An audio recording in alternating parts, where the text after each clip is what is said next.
V tomto videonávodu si ukážem korekci osvětlení, tak abychom dosáhli požadovaného vyvážení jednotlivých světelných zdrojů. Předtím ale bych chtěl poukázat na dva faktory, které ovlivňují výpočet nebo dobu výpočtu renderu. A to je kvalita a rozlíšení. Když si budeme vybírat kvalitu, tak máme tady přednastavenou nízkou, střední a vysokou. Pro testovací obrázky budeme vybírat nízkou kvalitu. Teprve když si otestujeme dobré světlo v projektu, můžeme nastavit střední, eventuálně vysokou. Další faktor je rozlíšení. V menu rozlíšení, když to rozbalím, máme zobrazené různé přednastavené velikosti obrázku. Zase čím větší rozlíšení, tím obrázek bude generovan delší dobu. Můžeme mít tady obrázky podlouhlé, víc čtvercové, anebo si nastavíme tady tu první možnost, což je window. A zde můžeme brát vlastně obrázek přesně ten, jaký nám aktuálně nabízí vlastně monitor nebo ta naše pracovní plocha. Čili teďka máme pracovní plochu šířkou 1409 na 900. My zde můžeme samozřejmě upravit si ten obraz jakkoliv, klidně můžeme mít tady čtverec, ale pak je možný, že budeme renderovat pouze tady ten stostřed a tady ty okraje už se na obrázku neobjeví. Naopak, kdybych dal tady na šířku 2500 a na výšku pouze 500, tak zase naopak se nám bude zobrazovat i to, co nechcem na tom obrázku vidět. A proto je ideální volbou zvolit Window, zaškrtnout zachovat proporce a tady eventuálně upravit rozlíšení pro náš testovací obrázek na menší rozlíšení. Vidíte, že automaticky se přizpůsobí výška té šířce. A když budeme finální obrázek renderovat, tak naopak to tady můžu zvětšit. Se zachováním proporcí se nám zvětší ten obraz, ale pořád budeme mít tady poměr stran zachován. Já to teď zmenším. Nastavíme si nízkou kvalitu.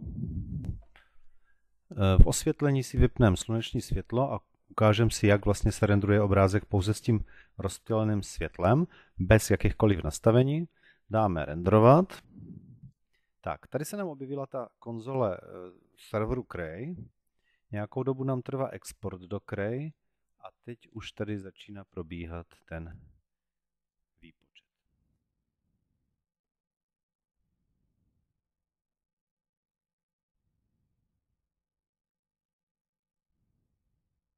Render tady proběhl poměrně rychle, trvalo to nějakých 12 vteřin. Vidíme, že obrázek je hodně tmavý, ale toto je render generovaný pouze světlem rozptýleným.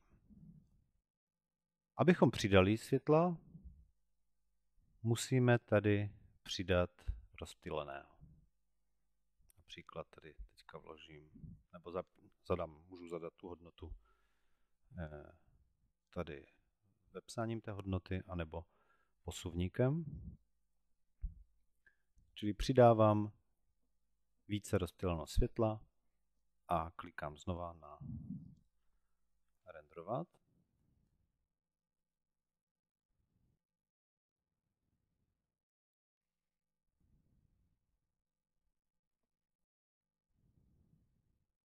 Tak a vidíte, že tady je toho světla už podstatně více.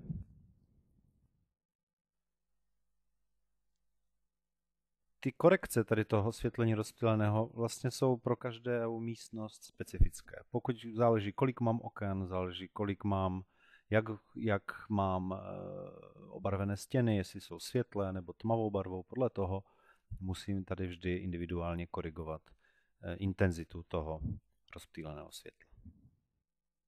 Teď si k tomu můžeme připnout i to, nebo aktivovat i to sluneční světlo.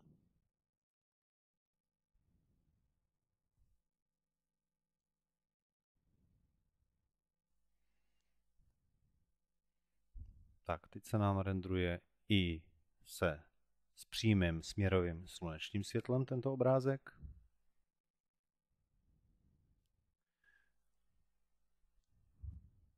Pokud se nám zdá toho světla příliš, vždy můžeme korigovat tedy tuto scénu a intenzitu slunečního světla. Buď menší hodnota, anebo naopak můžu i přidat toho slunečního světla.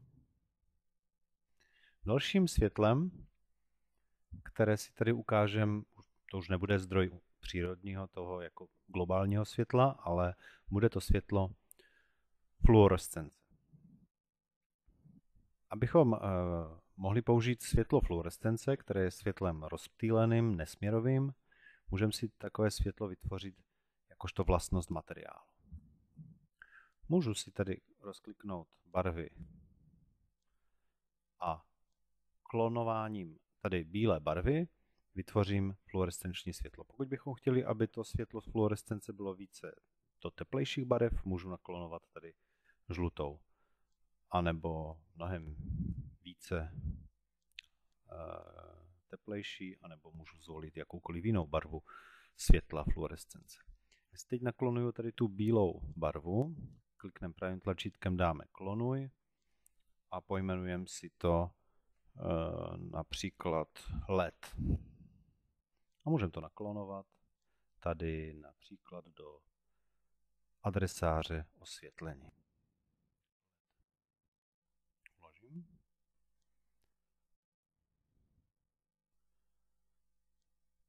Tady máme tu ledku. Kliknu pravým tlačítkem a ve vlastnostech fakticky všechny hodnoty snížím tady na 0, kromě tady těch prvních. A zde přidáme tento efekt fluorescence. Čili tento materiál LED má tady, klidně může mít teďka tady hodnotu fluorescence na maximum, čili na 100. A teď stačí, že tento materiál použiju, tedy s shiftem označím oba ty objekty a klikneme dvakrát na LED. Velmi důležité je tedy pamatovat, že já nemůžu míchat tyto dva zdroje světla, tak jak jsme měli na začátku tady toto vytvořené pomocí halogenu, tak teď jsem opravdu ten halogen tady zrušil a je to pouze objekt, který je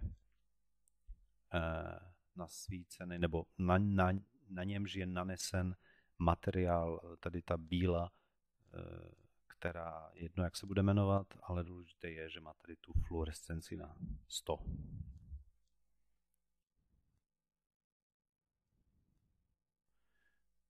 Tak, zkusíme teďka vytvořit render, nebo zapnout renderovat.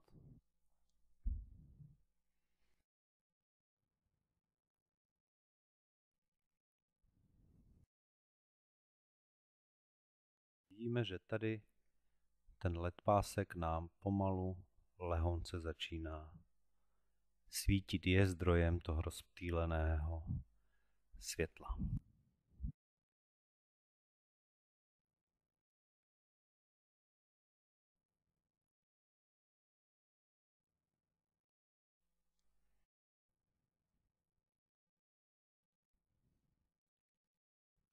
Vidím už tu ledku. Pokud bych chtěl, aby svítilo víc, tak můžu klidně ubrat trošku toho rozptýleného světla a naopak přidám tady té fluorescence, což je tady tento třetí jezdec. A zase dám renderovat a vidíte, že teďka ten render bude, nebo to světlo té fluorescence bude mnohem intenzivnější.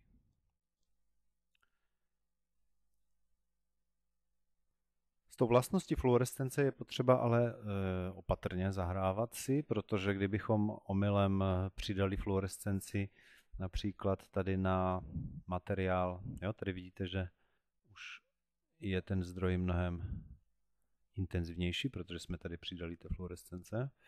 Kdybychom přidal fluorescenci například tady na tu bílou omítku, co tady máme všude na zdi, čili kdybych ve vlastnostech tady přidal nějakou fluorescenci, tak se nám to tady prostě všechno krásně rozjasní, ale s reálem to nemá nic společného, protože stěna nemůže být zdrojem světla. Extrémně nám to prodlouží render a bude ten render zcela nevyhovující. Protože vlastně každá stěna projektu bude zdrojem světla. Najednou ten projekt je úplně přesvícený. Takže tak to ne. Takže já zpátky tu bílou omítku zruším tu fluorescenci, protože to ani na žádném jiném materiálu, pokud nemá být zdrojem světla, tak nesmím přidat fluorescenci. Pokud bychom omylem měli pocit, že se renderuje příliš dlouho, tak stojí za to právě ověřit, jestli náhodou nějaký materiál nemá zapnutou fluorescenci, klidně pouze na hodnotu jako 1. Jo? Například tady stačí, že bude jenom hodnota 1, ale už bude to zdroj světla a pak takový render bude hrozně jako trvat dlouho, než se vypočítá. Můžeme to ověřit tak, že fakticky teď vypnu sluneční rozptýlené světlo a vidím, co má nastavenou fluorescenci. Pouze tady ty dva pásky, a pak mám nastavenou fluorescenci lehce na materiálu, který je zdrojem tady toho obrázku za oknem. Takže můžeme si klidně vyrenderovat takový obrázek, pokud zruším sluneční rozptýlené světlo a přidám tady ještě trošku víc té fluorescence, dám renderovat, tak vidíte, že teďka se bude renderovat opravdu pouze zdroj nebo pouze světlo fluorescence. Jo, čili to, co je za oknem a tady ty dva pásky. Žádný jiný zdroj světla tam není, protože je vypnutý.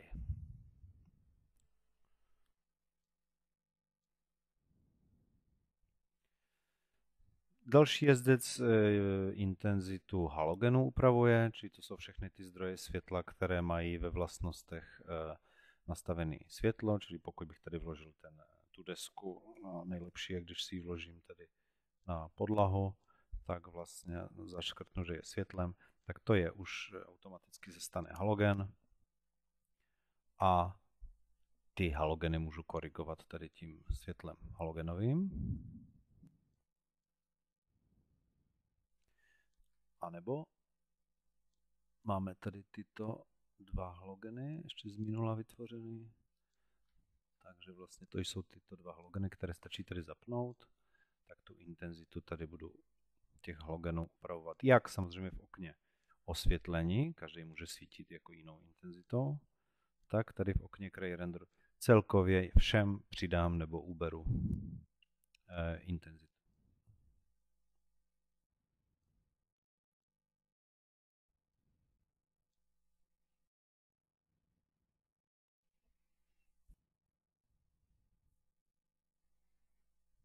Zase exportujeme a teď vidím, je to až příliš moc intenzivní. Trošku utlumíme tady toho světla.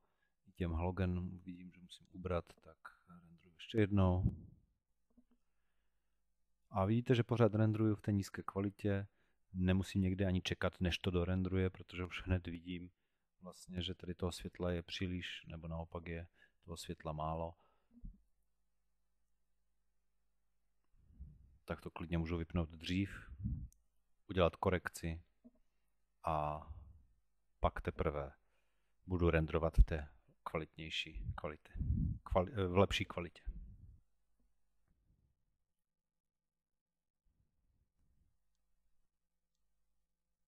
Tak a poslední korekce je tady to odbarvení. Odbarvení,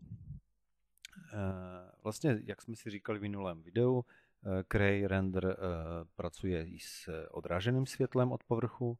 Pokud já tady budu mít výrazně intenzivně barevnou podlahu, například tady máme nevýrazně, ale je hnědá, světlo, které dopadá na tu podlahu, se odrazí a částečně během toho odrazu toho světla převezme i barvu té podlahy a obarví nám tady ty bílé stěny lehce do žlutá nebo do hnědá. Pokud bychom chtěli zamezit tomu obarvení těch stěn, tak přesunu tady to odbarvení více doprava. Dám renderovat. Tak vidíte, že ta scéna bude taková, ta barevnost té scény toho renderu bude taková mnohem víc chladnější. Prostě ta barva nebude mít tady odstín do žluta. Když to porovnám tady.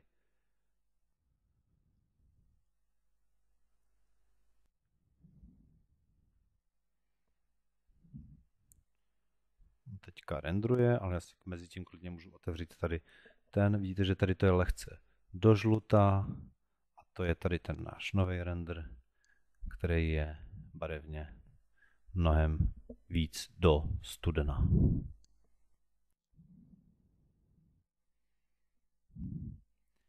No a až si to nějak nastavím, to je ten náš poslední render, vidím, že můžu zase ještě korigovat, pořád můžu korigovat a teprve až budu mít finálně už nastavenou tu korekci, tak si nastavím například střední kvalitu a zvětším rozlišení.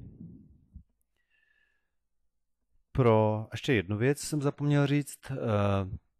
Pro kraj render nemusím mít vůbec, abych renderoval, nemusím mít vůbec zapnuté tady to fotorealistickou vizualizaci. Program vždycky bude renderovat vlastně obrázky, jako by to světlo bylo zapnuté. Co ale musím mít zapnutý zrcadlení. Pokud je zrcadlení neaktivní vprosto, tak kraj render taky nebude mít jako vlastně ten efekt zrcadlení nebude patrný. Čili toto musím mít, žárovku vůbec nemusím mít zapnutou.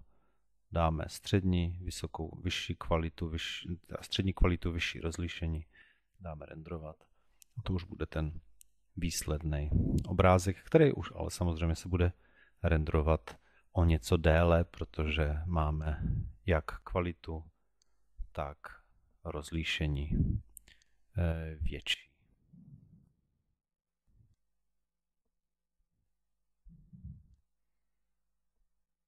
Tak a v příštím videu si ukážeme vlastnosti nastavení povrchu materiálu, nastavení zrcadlení, nastavení průhlednosti a vůbec modulace těchto efektů pro gray render.